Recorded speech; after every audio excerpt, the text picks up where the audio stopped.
Salam alaikum wa rahmatullahi wa barakatuh. Dans cette vidéo, on va commencer premièrement par la correction de l'exercice précédent.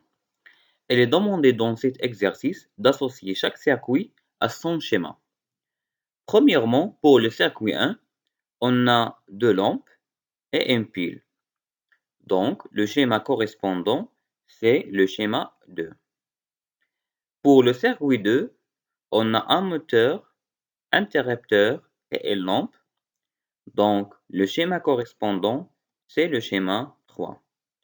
Et finalement, pour le circuit 3, le schéma correspondant, c'est le schéma 1.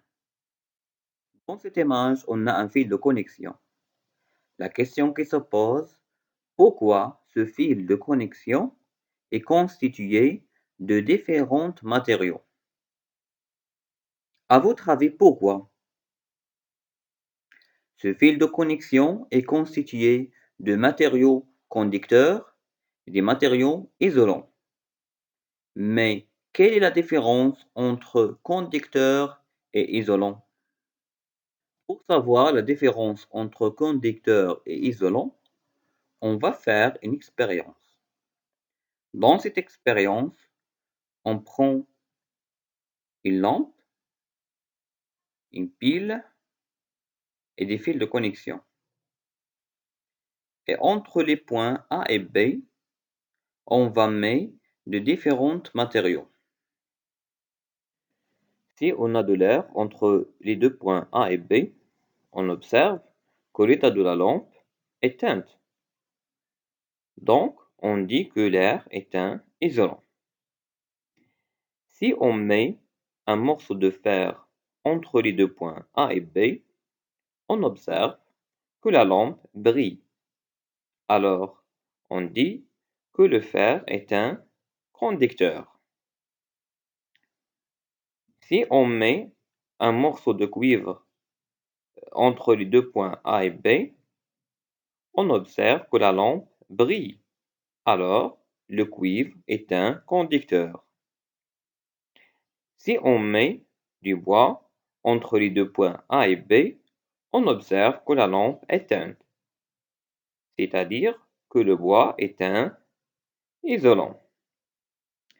Si on a du plastique entre les deux points A et B, bien sûr la lampe est teinte, alors le plastique est un isolant. Par contre, si on met de l'aluminium entre les deux points A et B, on observe que la lampe brille. Dans ce cas, on dit que l'aluminium est un conducteur. Et pour le verre, la lampe est teinte, alors le verre est un isolant.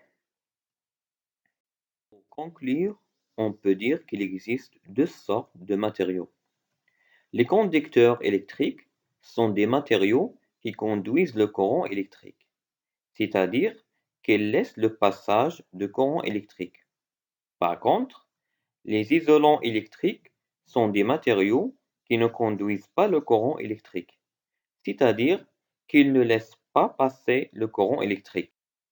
Une remarque très importante, c'est que tous les métaux, comme l'or, le cuivre, le fer, l'aluminium, l'argent par exemple, tous ces métaux, ils sont des conducteurs électriques.